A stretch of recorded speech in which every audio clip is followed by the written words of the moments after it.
Nyakor Mgajuanga chenro mar poko pogore okinyi makawuono akelo ni kantiere chiro mamakina mantiere kar chungod bura mano makibra. Agendi penjori ni ten pok mane mabende adaro tango ni okinyi makawuono.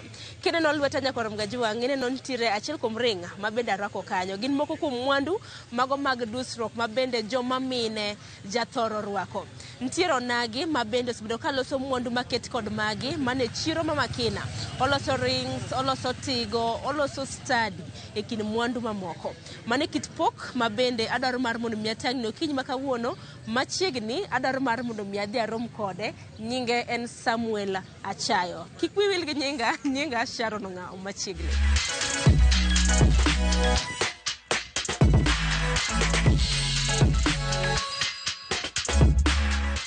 Nyakor Mgajuanga asebedo piny mar bilo wach gi Samuel Jal mosebedo kaloso mwandu mopogore opogore mago mag dusruok. Samuel, arwakni machiegni, ma en chenro mar poko pogore. Samuel en ng'a? Samuel en kijana ma onyuol i Nyanza, to apone Nyanza, somo Nyanza, kora wuok mondo mi bang' tieko primary school level, emomiyo na wuok kabiro piny Nairobi ka mondo achak dwaro ngimana. Koro ka nachopo Nairobi ka, ta donjo i friend of mine, osiep babwa, nokawa from dala, mondo mi abed apuonjra tich mar lwedo. Emomiyo sani an ng'ama nyalo loso gik machalo kama. Omiyo an fundi awach kamano. Samuel, nanyiso Nyakor Mgajuanga ni loso mwandu mopogore opogore mag dusruok. Inyalo mana nyiso ni tiji en mane hie? Aloso gik madhi kod ornament, yani nyinyo mag lwedo mirwako. Koro mag gik maloso, aloso rings, aloso earring, aloso necklaces, nyaka wedding rings be aloso. Samuel, kinyalo mana tero wachien, tijni nichako karang'o mochopo nyaka kama intiere gi sani? Tijni achako higa 2006, kamoro piny Kirinyaga Road. Kirinyaga Road kuro ne abedi buo ng'ato. Koro ina short ndalo matin taduoga mnene mondo achak koro mara kenda kian. Koro bedo ni bei ma town no bedo matek na matin. Adak bit kuro higni ariyo kende tabiro koro makina ka. Koro from 2009 nyaka sani an mna makina ka. To mar mondo mi ng'e tijni nikech aneno ka ma en tij lwedo. Dibendi ng'ato nopuonji, ng'ato nobako badi motiegi koso nobedo nang'o? Nopuonja. Osebabwa moro emano owinjo ka tieko skul to penja option mar dhi e skul mondo chulna fee adonj kod secondary. To nobedo ne matek kowacho ni kochulna fee ma 1 year to koro modong' to biro dhi mbele mondo adhi mbele mondo chulna go. To ne kan neno ng'ama nyalo chulona to miya option mar ariyo ni koro kada ka mano tek to kada bi mondo apuonji tich. Koro na tiegra kuom ng'ato. To wuotho osebedo nade kaluwore gi kit ohala, kit pok ma intiere godo? Wuotho osebedo matek, to kosebedo matek ahinya nikech kana aok e skul to ne chunya ogombo mondo mi alok ngimana. Nikech koro skul ok adhiye, nyaka many kaka ngimana biro lokore. Mano chuno mondo mi aket chunya e gima timo. To wuotho bedo matek nikech koro ng'ama ne nyalo mako lweta kachako tich ne onge, kama ne nyalo gole pesa ne onge.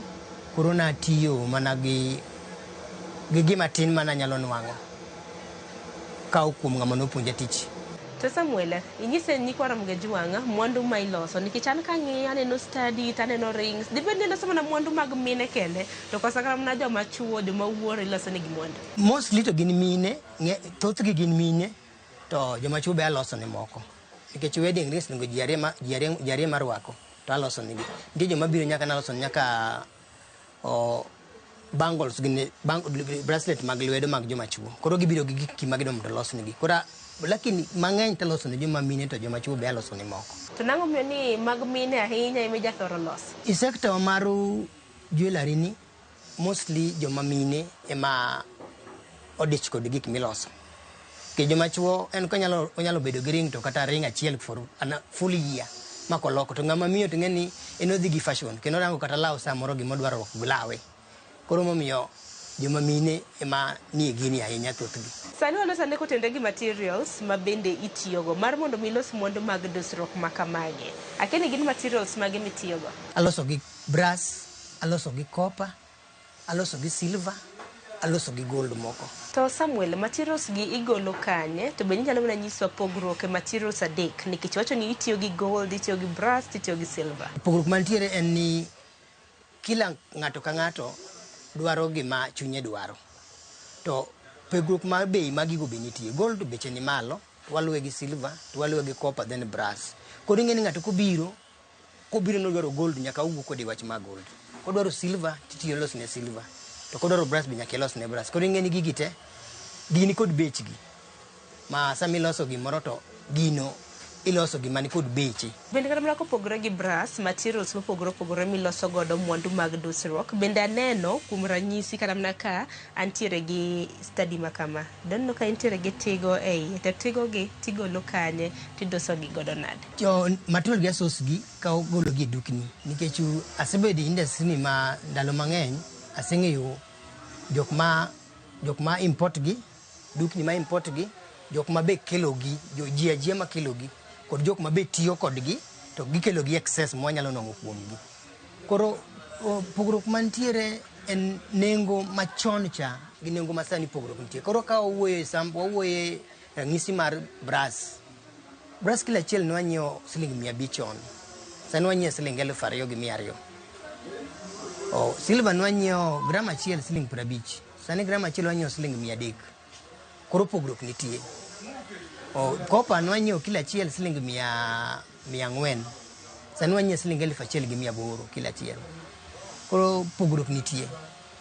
Gold to ng'eni gold to nyiewe tek mang'eny, nyiewe mana matin kaka gram no. To gram achiel nwanyiewo by then nwanyiewo gram achiel siling 2,100. Sani gram achiel nyiewo siling 11,000. Koro pogruok nitie bei machon nyaka sani. Ji ohero gi kala. Kaka nawacho ni ahero product ng'eny na dhi kuom mine. Koro ing'eni ka keto kala go to samoro ng'ato kawo kalure kod samoro kaka odwaro mondo orwakore. Momiya aduso gi apogo gi amiyo gi kala mopogore mondo mi ng'ato kobiro to kik okos gima onyalo dwaro e kala.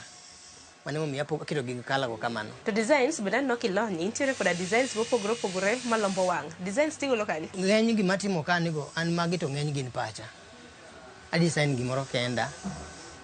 Kata ka nene internet gimoro to ka copy ka nene ka kete ka gima ka kete kaka intiere no. Aduga abedo gi pacha mondo alose gimoro mamara. Ng'ato konene to oneno gima nyien mapok oneno. Mano momiyo ng'eny gi tijni ng'eny gima loso gin pacha. Ohala ko ohala ang'e ni nitiere jogweko ma bende timogi nikech geno mara ni kata mana i Makina ka okin kindi ma samoro loso mwandu mag dusruok. Piem chal nade i Makina, Bure, Nairobi ka mwandu miloso gi mwandu mopogore gi? Piem to nitie. Kendo ng'eny matek kabisa. Piem nitie mang'eny nikech samoro kaka an aloso gimoro, ng'ato biro neno gino, okia gauge maloso go, okia time makawo, okia quality maket gino, en onena e picha to kako neneno.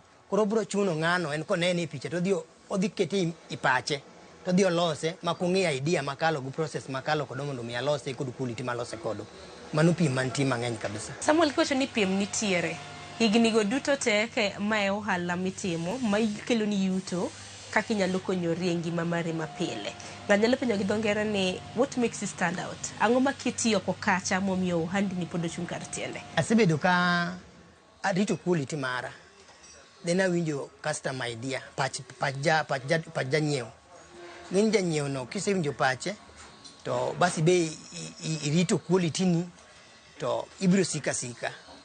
Mano e gima keto an mokwongo arango quality, then customer kaka customer dwaro. Mano e gima ng'iyo. Koro biro miyo koro customer no kodhiyo atimo dwache, quality bende nwang'o maber. Koro omiyo abiro sika. Target audience magi gin ng'a? Ka penjo ni odiochieng' ma kawuono kiloso mwandu, target ni kata target market mari en ng'a? Joma mine kod some organizations moko. Nikech joma mine to ng'eni kinwang'o gi to gin joma nyalo kalo matin. To joma mine go be ber nikech gin kod osiepe mang'eny. To organization tinwang'o tich matin to inyalo nwang'o tich dichiel to en mang'eny dichiel. Koro ana customer bena gina aringo kanyo. E organization moko kod joma mine. Ke joma mine ng'eni ng'ama miyo konyiewo gimoro to nyawadgi koneno to bedo kod ich lit moro mar bendo be onwang' gino. Koro biro chuno ng'ani mondo mi yawa ng'isa kama igolo gini to mane kaka customers go abedo kodo. To bende Samuel dagombo kata nyikwara mgidwang dagombo ng'eyo ni mwandu gi iuso gi kanye, to bende marketing kitimo i market yourself nade, nikech bende ang'e nitie gi exhibitions mitimo kendi bende dhiye. An kaka se market asebedo Nyasaye osebedo jakora nikech asebedo ka jok matiyo ni ema osebedo kaka jok ma advertiser, nikech ng'ato kapok aneno ng'ama osetamre mondo mi okel na customer direct. Most of customer manongo yudo no anongo namba ni kuom ng'ane, mane momiyo kaka be market by then to nan kod cards to ng'eni sani kod card okti koro adoko atiyo kendo kod WhatsApp ema koro ka customers na kaloso gik mabeyo to akiti status na tang'eni customers na go koneno to siepgi bende kod status go ka yawo to oro be oneno ogine gin to siepne be bro neno gino. Kopogre gi mano bende tinde kokadho e yor lony manyasani aneno ka ji mathoth use mbui, kendo bende nitiere gi mbui kopogre gi namba mar simu. Mbui no to ne kadonje ne kadwa dhi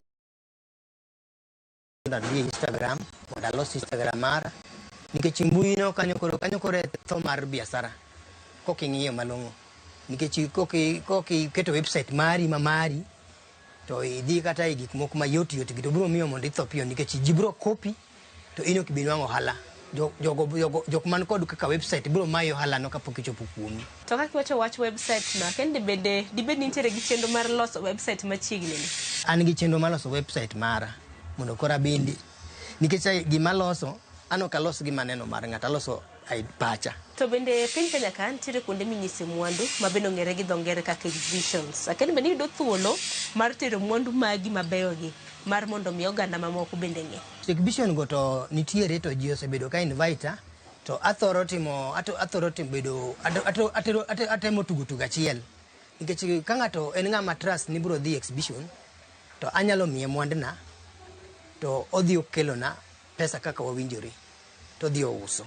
Koro ing'eni gimomiyo atimo mano nikech kawe chien ka kama betie ni an ma design to an ma arango quality mar gino kapok owuok. Koro kapona achako thoro dhiyo mang'eny exhibition nan manyaka dhiyo taneno kamano adhi wito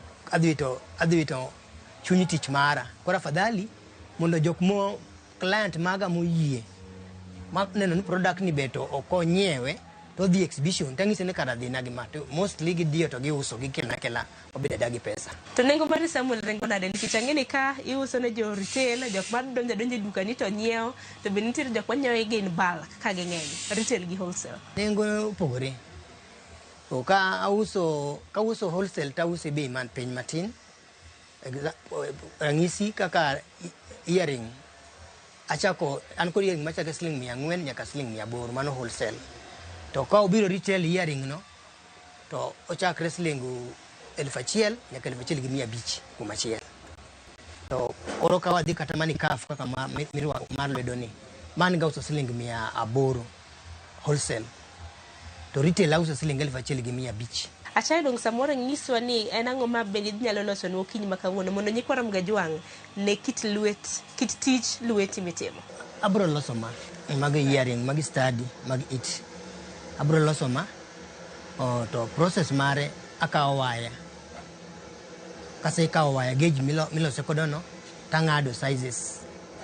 Tadole, kase dologi tadhi kodgi e machine kacha ta shape apimo sizes gigo.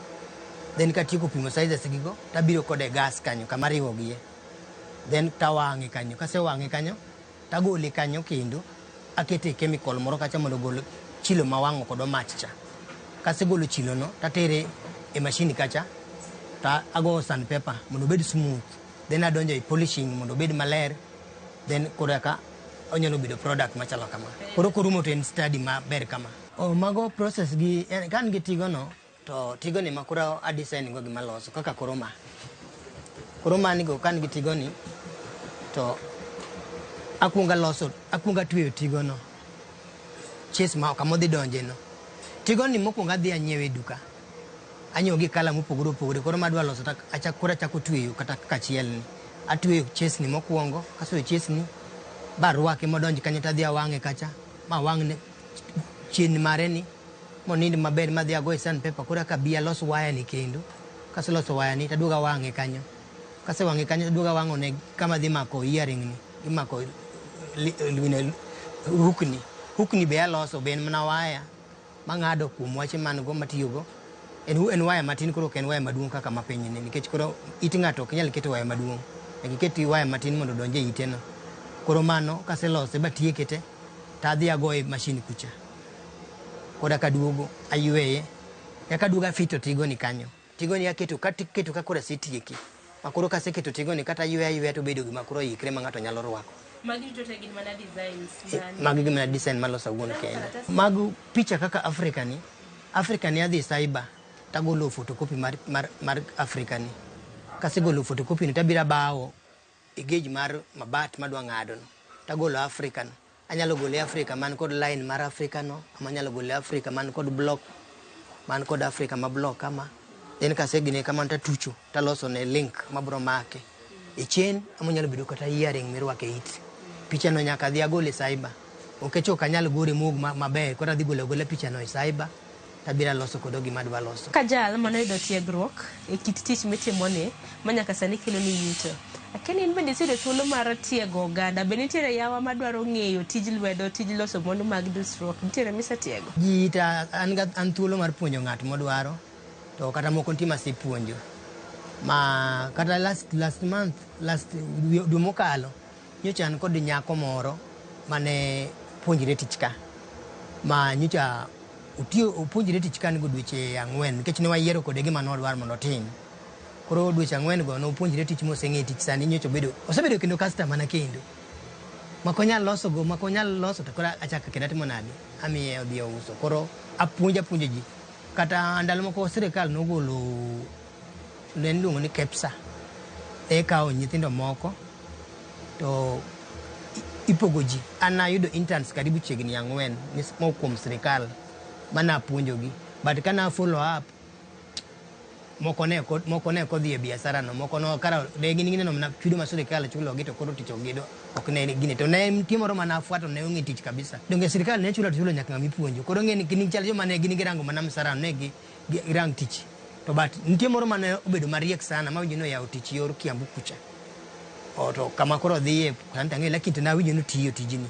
asipuonjo ji mang'eny moke lweta kata jok matiyo kodogi okagolo gi kama ok ging'e tich na puonjo gi ka mondo ti kodgi to jok mantiere mabor ere kaka ginyalo yudo mwandu gi samoro jok madwa tiegruok bende ka ng'at madwa mondo mi apuonje tich kata ng'ama dwa mondo yud product na an kod namba an kod yore ariyo me yuda kodo namba na minwang'a kodo en 0722629140 iyo mar mbui minwang'a kodo en samuelachayo016@gmail.com to ne joma dwaro mondo mi apuonj kata tich wanyalo tudre kodgi kanyo nikech ing'eni ng'ato nyalo biro dwaro puonjre tich to odwaro specify kama odwaro ama ng'ato dwaro mana area moro nitie joma dwaro full course to tich nitie nyaka chul nikech gik midhi ti kodo kagi inyiewogi mago nyaka chul koro nyaka winjre kode to bas dene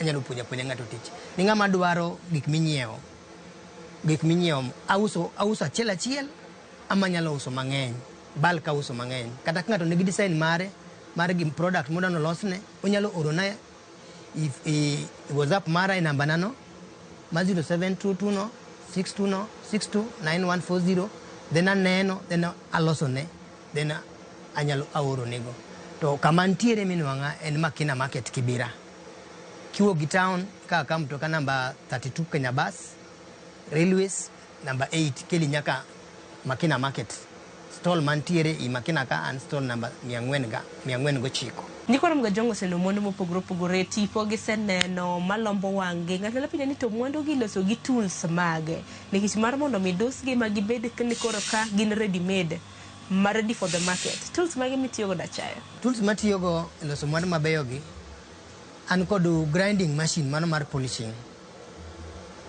an kod gas matimo kodo mar oweng'o kod ariwo gi kodo an kod nyundo an gi plies an kod reru moro magoye kadwa pamo gimoro an kod plies gimopogre mang'eny nitiere an kata nyaka kod sizes luongo size mar pimo gimoro ring ka ng'ato dwaro mago te an kod okanigo an nyaka kod machine madiyo na waya igej madwalo so kod ring malwedo kaka machine man chien cha mano tools man kod mago tools matiyo kod kanego. Samuel kotieko chenro mar poko pogore dwa tieke gi wachni mogik ahinya ne rowere maneno wa jok ma samoro jaro tije lwedo, jok ma tije lwedo osekonyo, jok man gi talanta, samoro nitiere janyuol oko kacha mantiere gi nyathi mantiere gi talanta. Jip mane mademege gi wachni mogik? Wach man kod kuom siro tije lwedo ber.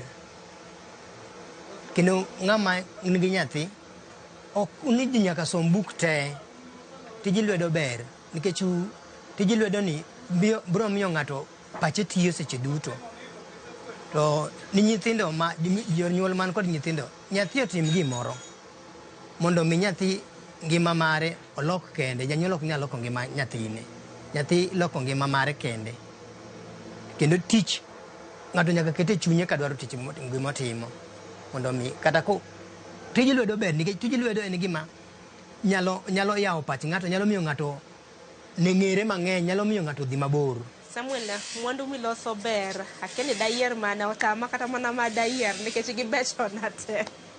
Gin mwandu ma bende iloso, iwacho ni moko bende iko loka, moko bende en chiro ma pacho ka, to ka withuolo bende matin donge. Kata kamano an agoni erokamano ahinya kuom nyisowa kit pok ma bende itimo odiochieng' ma kawuono. Nyikwa Ramgajwang' oseneno tiego mopogore opogore miloso. Nitiere stadi Nyakwa Ramgajwang', nitiere iwacho ni rings. Aparo ni an mang'eny olombo wang'a Nyakwa Ramgajwang'. Akeni dakaw mane mar mondo mi apimni, mar mondo mi net kit tich ma bende Samuel loso. Ma en achiel kuom rings ma bende oloso. Mathoth omako wang'a Nyakwa Ramgajwang', kawuono tine ng'wonna. Tego bende nitiere mopogore opogore ma bende olombo wang'. Magin moko kuom mwandu ma bende Samuel loso makina ka mano buore Nairobi. Designs moro amora bed ni nitiere gi design mane iywane mana tol mar mondo mi olosni, oloso gi silver, brass, gold, moro amora ma bende idwaro. Gino mara ni yudo chenro kata mana yudo puonj achiel ariyo adek ma be nyalo kawo kuom chenro marwa odiochieng' ma kawuono e chenro mar poko pogore, chenro mar loso gige mwandu kata gige dusruok. Ineno kanyo kaka magi bende oduso lweta kanyo. Orituru masani wanere kendo e kit pok mopogore. Nyinga Sharon Ong'ao.